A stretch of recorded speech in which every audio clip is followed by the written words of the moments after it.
Division I's evaluation contest winner, Toastmaster man, Hemamalini. So she is giving an educational speech on do's and don'ts during evaluation. When asked about luck, she says, a person, however unlucky they are, when they work hard, they would definitely rise above the rest.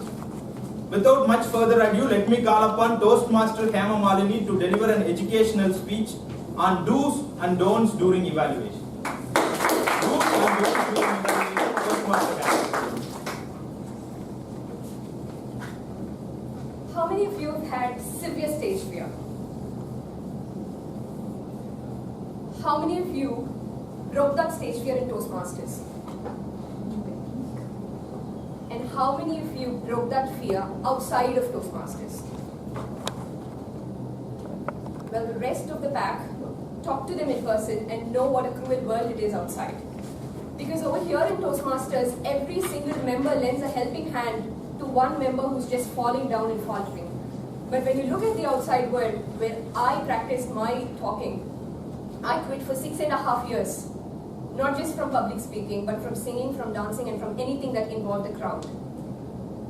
Some people are really interested to say, wow, you have such a good diction, you really talk well, which do not really compliment or which do not really suggest something to improve your speech. There's a majority of portion who come to you and say, you won the contest? Oh great, good luck. That's the most you can get from them who don't care at all.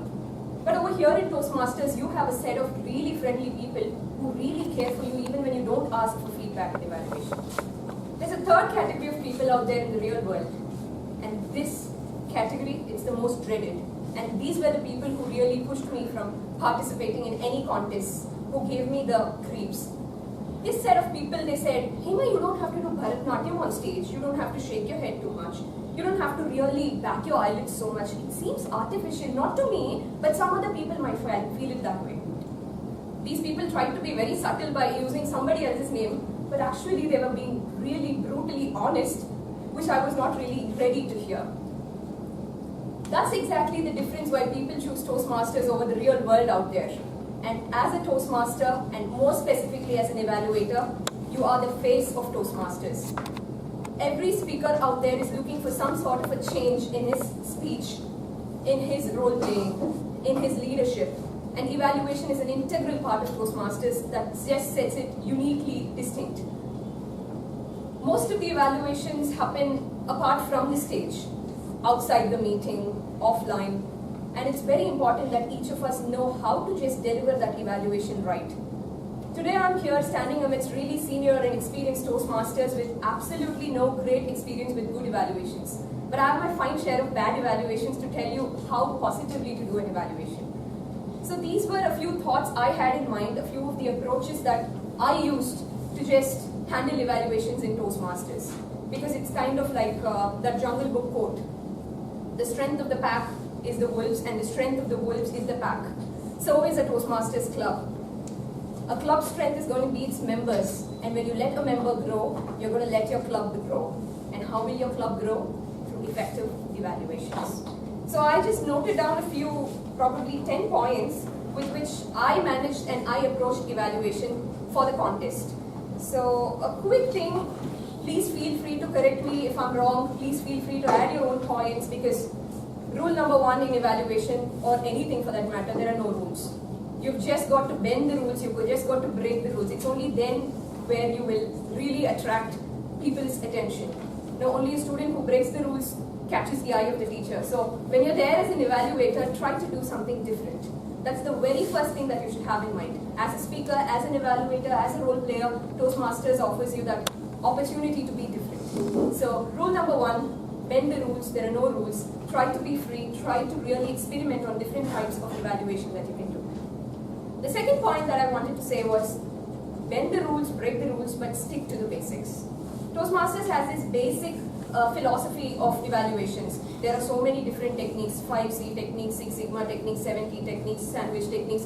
Read about all those techniques. But when you keep reading about that, you will realize that deep down, the basic principle is that you say a lot of positives. You never say negatives, you only say suggestions. And then you just blend it amidst a lot of other positives, and finally leave the speaker in a high. So stick to the basics, but bring in your twist. The third thing is be a problem solver, not a problem finder.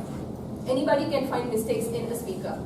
Unless and until you have a solution to their problems, don't ever point out what their problem is. You think that their body language is not good, tell them how it is not good and tell them how they can correct it. Nobody wants to know what is wrong with it. They want to know how to move forward. So be the problem solver and not the problem giver. The fourth point that I wanted to say was be honest, but just not too much. If you don't like something, say you don't like it. You don't have to say I really loved it. But when you really don't like something, you don't have to be so blunt and tell them you're so horrible at it. Just try to camouflage all those things in a subtle way so that the speaker feels hyped. I have approach to put in my suggestions. I said specific suggestions.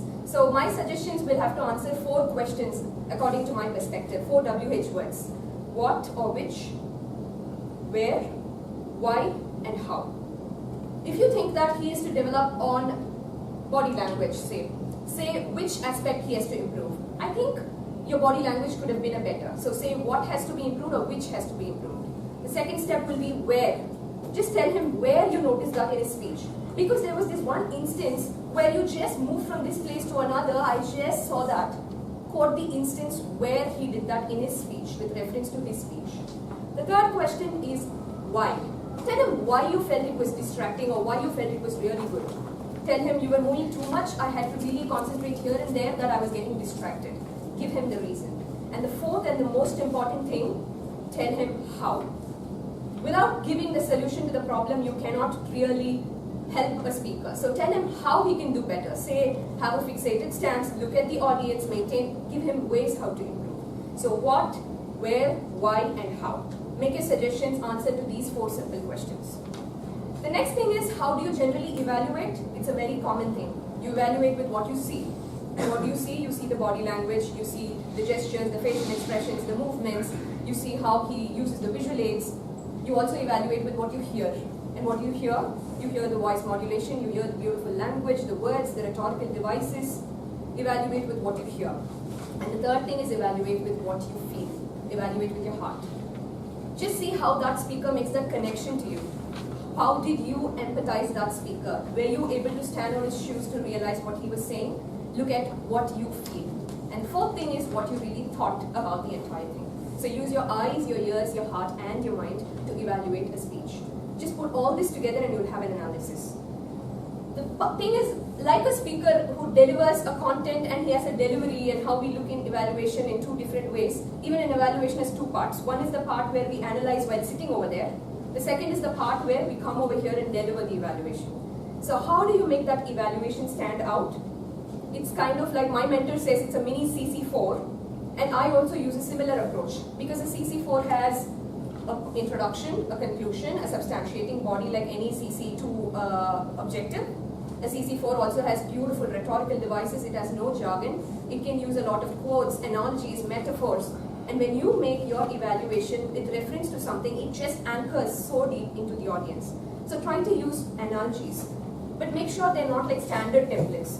This is a 3-layered cake, the first layer is this thing, the second layer is the cheese, the third layer is the cherry. Don't make it very obvious, but try to make different analogies. Try to use acronyms. Because I remember once there was a speaker speaking about Sachin Tendulkar for an advanced communication manual. And my mentor, he gave an evaluation using SACHIN. Speech, content, audience, things, clarity. He used the same thing from the speech. So that adds to your spontaneity as well as it anchors the message right there with the audience. Use a lot of quotes that would relate to it. Use a lot of foundational phrases, some punchlines that would just make that point stick with the audience. And mainly try to use a little bit of humor. Don't sound so serious as I'm sounding right now, because it's not really going to deliver that punch with the audience. Try to be a little humorous and drive the point. And the last thing that I wanted to say is be ready to learn, because you've just got to widen your horizon of public speaking as such, to just learn more and evaluate more. Try to learn from anybody and everybody, from CC1 to DTM. Every single person has got something to offer, and when you just widen that horizon, I think you'll be the perfect evaluator. With that being said, thank you so much, Melody Toastmasters, for inviting me over here. It's an absolute pleasure to be amidst such a best club in Chennai. So thank you once again.